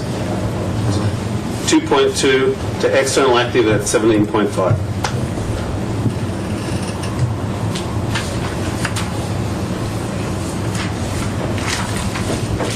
US stock broad oil, 1.9. Internal active, 5.9. So internal active against external active, 5.9 to 46.2. On the other hand, we only pay 0.3 because our external managers have been virtually beaten to death. And it's external passive. Yeah, that's correct. Yeah. And that's come up in each of the meetings, that's correct. Your external passive on your US stock broad oil, that was the one we looked at, is extremely inexpensive. As is external passive for EFA and fixed income indexed. It appears the city retirement systems are doing better than any of the averages of internal, external, or anything else. On passive? On the peer group, yes. On the passive side, yeah. That's correct. Good work, BAM. So Bob, you think we just take the whole thing, make it passive? Certainly would cut the cost down. And you guys would have even more assets to beat on the managers with to lower their fees. Yeah, pretty soon they pay us. That's debatable, Bob, just like your forecasts. Any questions or comments? So let me see if I can direct this a little. So we set out to figure out our costs, and and he has all the information of all the competitors or peers. The thing that was most striking to me is that, well, we end up at average, which is okay, cost-wise, but what was interesting was the two pieces of it, one of which we should take pride in, which is we're good at getting costs down. You know, we're good negotiators. BAM's tough. We have a lot of clout. We use our clout. People like to have us as their clients, so we push price down. That's good. What's not so good is this internal versus external concept. We're 100% outsourced, and the models are moving to you should do some of it yourself, generally. And the Canadians, we should probably exclude the Canadians just because they do it so different. Their asset allocation is different. The way they approach the business is different. They're just in a different place. But if you look at the U.S. comparables, and by comparables I'd say the top 10 largest U.S. public pension funds, so it probably takes you from CalPERS down through 50 billion in assets. There's only two public pension funds in the U.S. that do it the way we do it. One is us, and one's the state of Washington. Everybody else, on average, does they manage half the money in-house and half the money with managers. And we'll show you that. We've got some other stuff to build on this good presentation. So the question is, do we like that setup? 100% outsourced? The way CEM looks at it, we're spending an extra $50 million relative to the other guys just doing it that way, which makes sense because, let's call it Wall Street makes money on us. Period. And this is excluding performance because you get into, as you just pointed out, well, you might do it cheaper, but be careful what you ask for because you might do it worse, and that's penny wise, pound foolish. What was interesting, or what sort of most troubling to me, is, or not troubling, the biggest opportunity, I guess, which is troubling on the other hand, is all the talent that these other public pension fund have, they have to find locally. So Sacramento has its talent pool, Austin has its talent pool,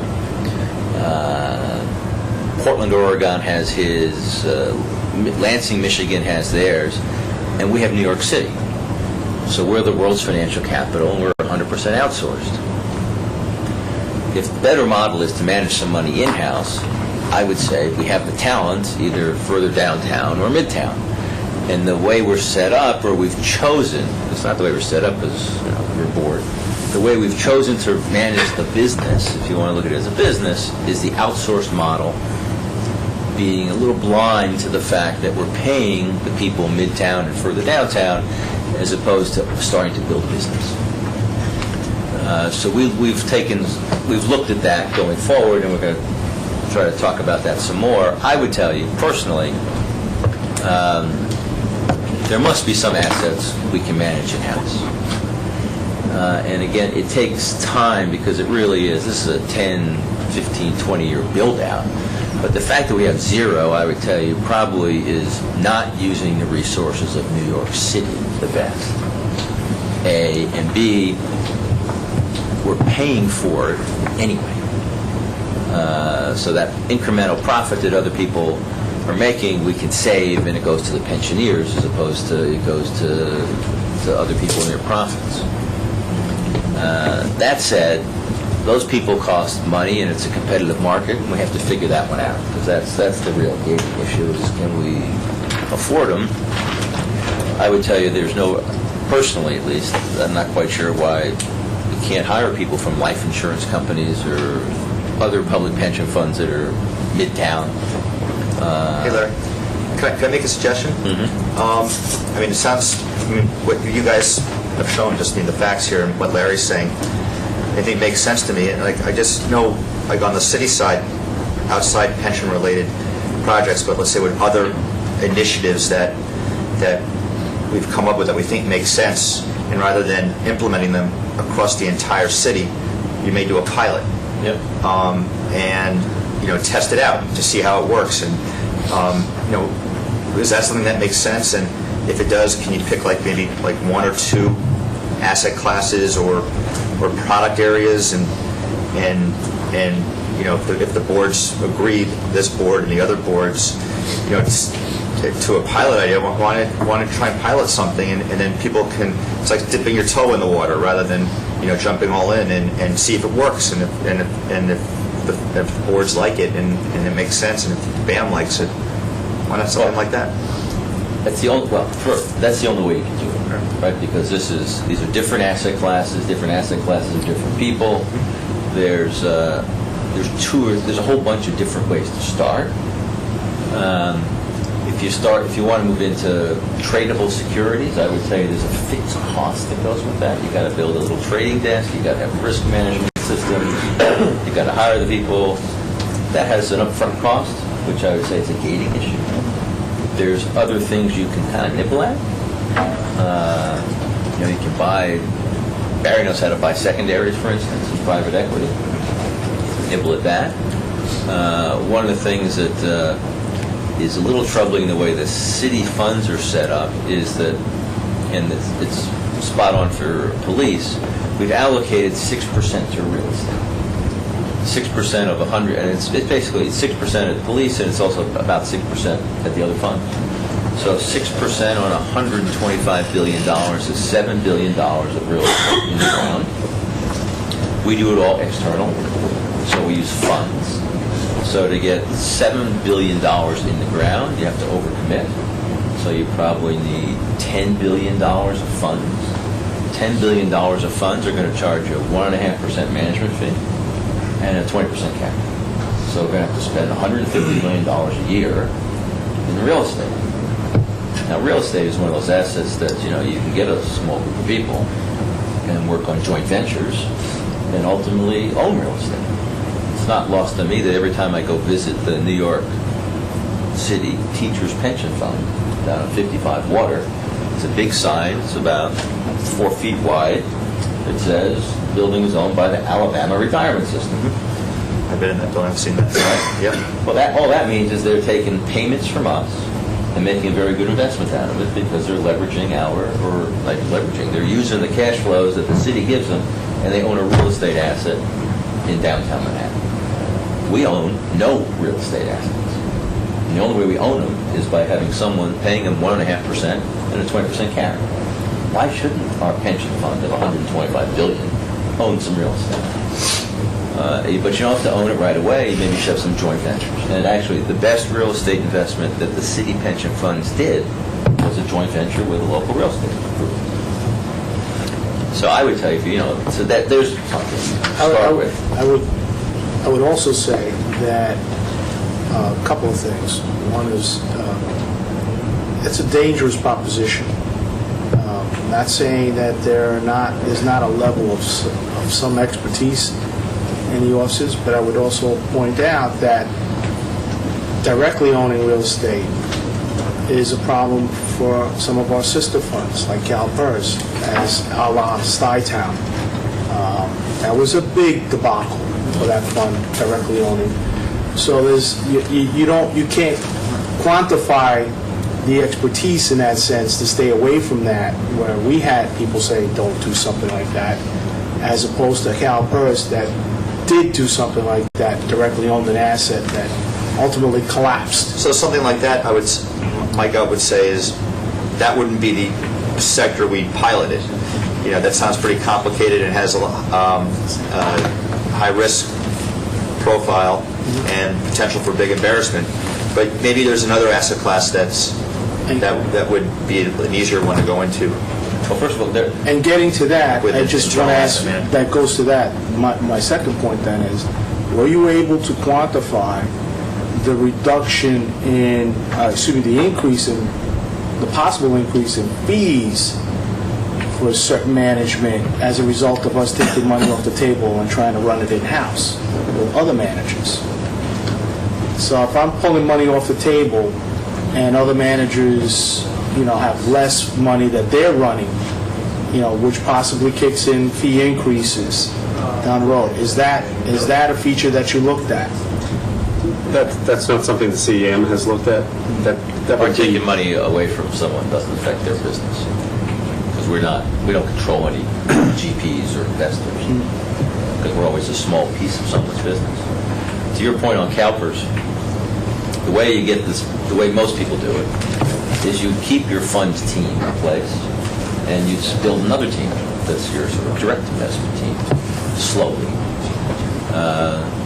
But they're different teams, and they feed on each other, and there's a lot of knowledge that goes across, right? So you have a big real estate, big real estate, I don't mean to beat on real estate, but you have some real estate people that continue to invest in funds, because, again, you wouldn't want to give that business up.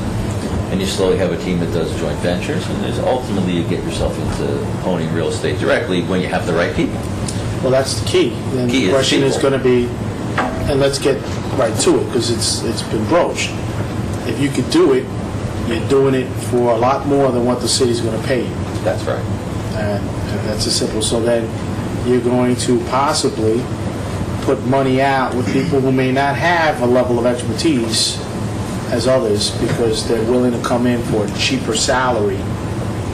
And then one questions potentially the motivation for that, to do so. And that I have to worry about as a fiduciary to this fund.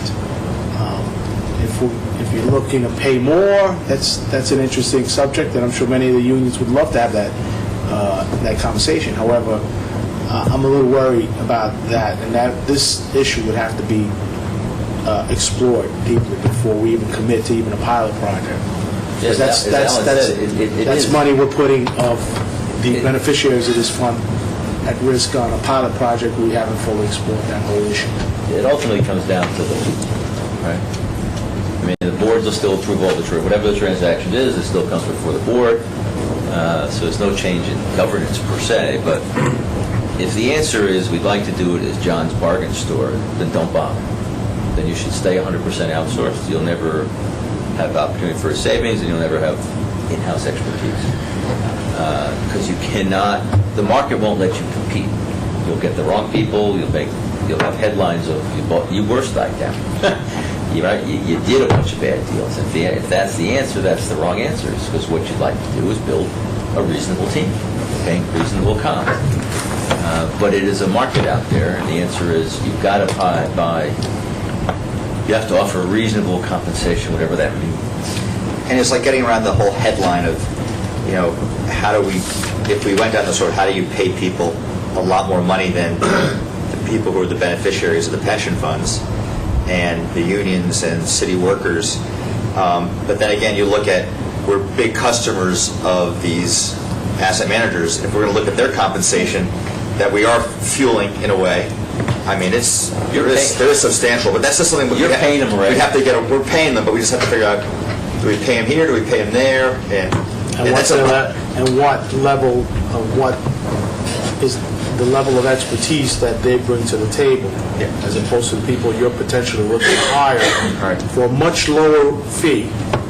And again, look, salary is not indicative, potentially, of ultimate performance, but you're paying someone to come in with some level of expertise, as we all look at. We look at Larry, Seema, and Barry, and others here. We were lucky, the city's lucky that we have a level of expertise at BAM with people, who've been attracted to public service and want to have that experience. But you're not going to be able to build a whole business. We'd like to think the city got that level of expertise on this side of the table, too.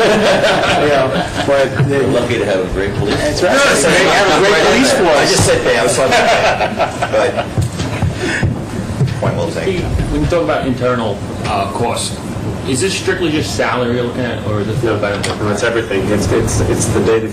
If you think of an equity trading room, for those of you who it's the chair, it's the desk, it's the person, it's the benefits, it's the data Bloomberg feed. machine. It's the whole shebang. If you just took that out and said we don't do that anymore, we're going to give it to Fidelity to do all the costs that you would save from that. So it's absolutely everything. Again, just to close this part of the conversation, what we tried to do was really look at costs, and this just sort of popped out of the cost analysis was, wait a minute, there's different ways to slice this. So we wanted to bring CEM in. They sort of set the table for, hey, look, you guys are spending $50 million more than your peers because you're set up differently. So the question is, are we happy being set up differently or not? If the answer is, yeah, we like it like this, all right, fine, we like it like this. If the answer is, man, maybe we'd like to put our toe in or try something else, again, we could do that. Can't be too bad, because given what you have on one of your slides on the other sheet with funds greater than $10 billion, almost 50% of them are doing worse than us. So can't be too bad right now. Fair enough. It is the one thing, and we'll talk about this in another meeting. We are changing our asset mix, so our expenses are going to go up. Oh, no, not that. Right, so But everybody's chasing outcomes. everyone's chasing that. Any more questions for CEM? Still have one thing. The lockout isn't settled soon. The North is going into a deep depression. NHL, what's going on? I'm Australian. I've lived in Canada for 10 years. I couldn't tell by that accent. About 12 months ago, I figured out what a blue line was. So. And it wasn't the 55-yard line either. To my Canadian brothers and sisters, I know they love their hockey. So there's only one sport north of the hockey. border, that's for sure. Thank you very much. Thank you. So that ends the public agenda Well, we still have to go into the public agenda for for the pension fund. It ends the public agenda of the pension fund. yes. So you need a motion to leave the public agenda at police pension fund and go into the public session for police officers variable supplement fund. Yes. We have a motion from you? That's a motion for me. A second? Second. Controller? Okay, we need a roll call also for PBA. Joe Handel, PBA. Pat Henry, PBA. Joe Strong, PBA. That's it. That's it? Okay, Controller, Present. Mayor, Present? and Finance, present. Very good. Martin? Extra copies of the quarterly report. Everyone okay? Yep. I think we have a customer here.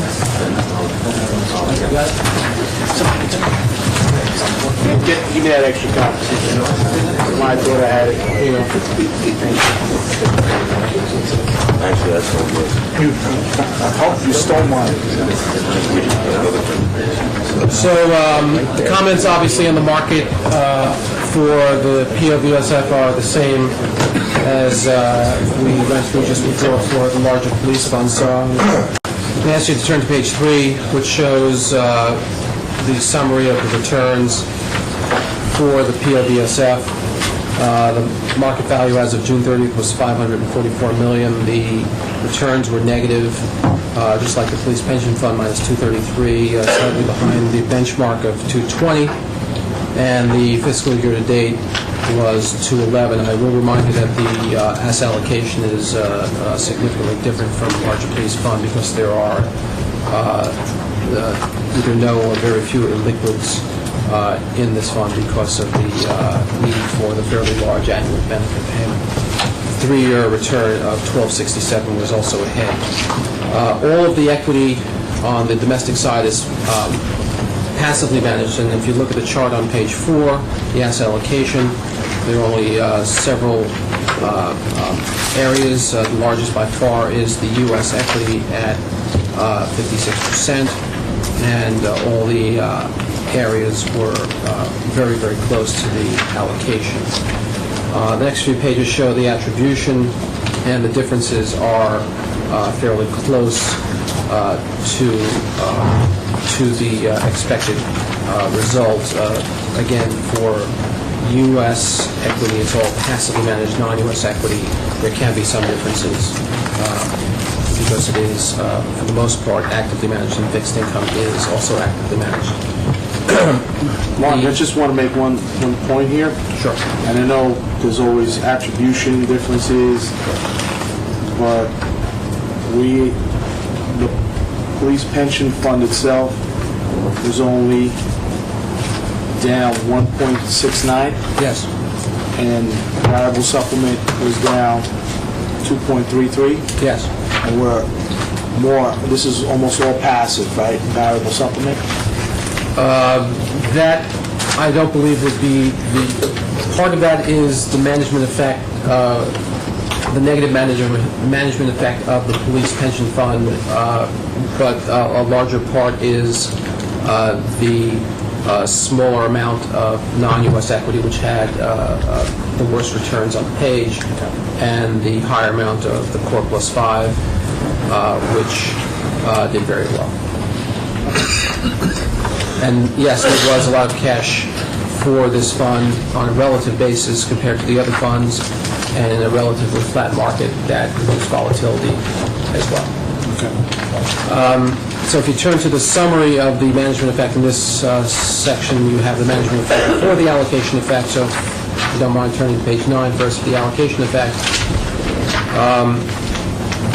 The numbers are fairly small. Domestic fixed, which is the Core Plus 5, similar to the police pension fund, is a negative driver, but not quite as negative. Enhanced yield is 0 because after the last payment, the high yield funds were exhausted. The other numbers are fairly small. For the management effect, there are only a few categories, and in fact, even though EFM did poorly compared to other asset classes, I'm on page 8 now, the managers actually did add value. And as you would expect for domestic equity, it's just a few basis points because of the passive nature of the market. So if you turn to page 11, it shows that 70% is in equity, and pages 12 and 13, which are effectively the same pages, show that 57% is in U.S. equity versus the Russell 3000, and as expected, it's within just a few basis points for the quarter and for fiscal year. Even the 3-year number is 5 basis points off because it is entirely passively managed versus the Russell 3000. Page 13 effectively is the same. The reason there's a difference is because if you go out to 15 years, a long way ago, back to the late 90s, there were some other actively managed products in U.S. equity. Page 14 shows a summary for non-U.S. equity, and when you look at the actual numbers on page 15, similar to the police pension fund, the results are below 0. They're fairly significantly negative in double digits for the fiscal year, but you'll note that the purple line is ahead of the yellow line, meaning by over 200 basis points for the year and over 100 basis points for the 3- and 5-year period. And that is why you have the positive management effect. The few managers that we had actually did well. Emerging markets is a single manager's, I believe, State Street, and that's on page 16. The manager was ahead for the quarter, course, as we described in the police book, the worst negative numbers for the year were in emerging markets. The results were 10 basis points behind and very volatile, but very close to the benchmark and were negative. Although the 3-year number you'll see were strongly positive. And again, that's 3% of the overall fund. For fixed income on page 18, it's really just two areas. Tips and high yield were sold to fund benefits last year, so we end up with cash, which will be used for partially for this year's benefit, and the Core Plus 5. And similar to the larger fund, the Treasury Agency government sector is underweight, outperformed, and therefore you have the negative allocation effect. But the manager did outperform, and taking it all together on page 20, you see that the result was 251 versus 261 for the benchmark. It's behind for the year, returning 859, 76 basis points behind, and was ahead for the 3-year period. That's the report, unless there are any questions.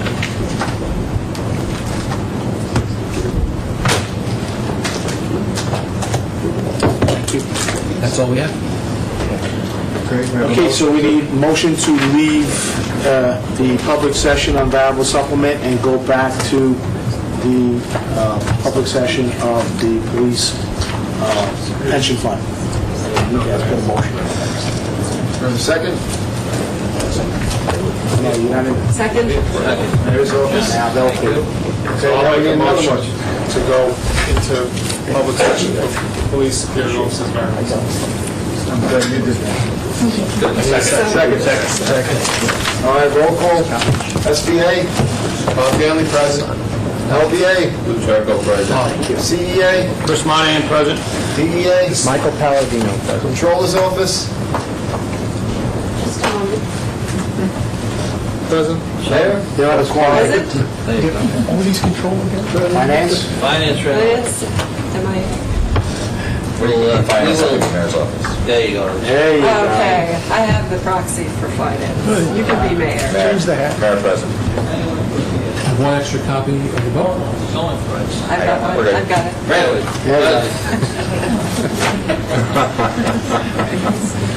Temporarily present. You good to go? I'll be physically present too. All right. Turn to page 3, you'll see the returns for the fund. As of June 30th was $208 million, a little bit higher today due to the strong September quarter. The result was 18 basis points behind and was negative at minus 192. Fiscal year was 532, 59 basis points behind. In this case, there are just a few asset allocation categories, as you'll see on page 4, dominated by U.S. equity, but the differences versus the policy are very, very close. And that's why the allocation effect, the management effects, are relatively muted for the quarter and the 12 months. The summaries are on pages 8 and 9. There aren't a whole lot of numbers here. It's basically the Core Plus 5 and U.S. equity. U.S. equity were, for the allocation effect, is very slightly negative, and for the management effect is effectively on top of the benchmark because, like the police superior officers, it's entirely passively managed. And for the Core Plus 5, last year's benefits, we used tips and high yield as well, and so as well as 2 of the 3 Core Plus 5 sectors. So the credit sector is effectively what we're showing here, although for the full year it included all 3 sectors. For the equity analysis, it's similar. Basically one color, it's domestic equity, and that results are shown on pages 12 and 13. Same comment, go back long enough, 15 years ago, there were things other than the passive Russell 3000. But for the most recent period, the numbers are on top of the benchmark, which for the quarter is negative 3% and change, and for the fiscal year is up 3% change, but just a few basis points behind. 3-year number is very strong, and then the 5-year number goes down because of the 2008 numbers, and it's below 1%. Fixed income, we show the summary on page 15.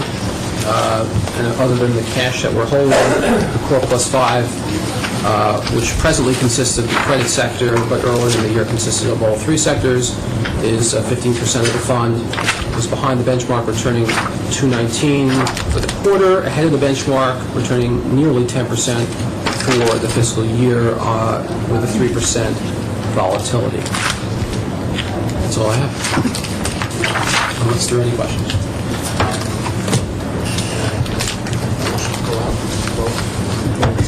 Motion to leave the Superior Office's variable supplement.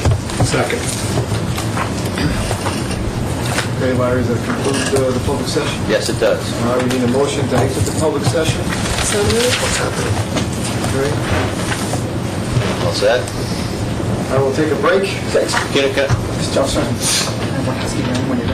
Okay, I have housekeeping. We have one of the managers who came here from the West Coast has to leave at 1:15. So I'd like to just bring her in, let her do her thing, and then we'll kind of pick it up. But it just seems like, again, she came all the way from LA to see us. It doesn't seem nice to make her wait the whole day, miss a flight, have to take the a red eye back. Seem all right? Yeah, the cameras are off. Yes, sir.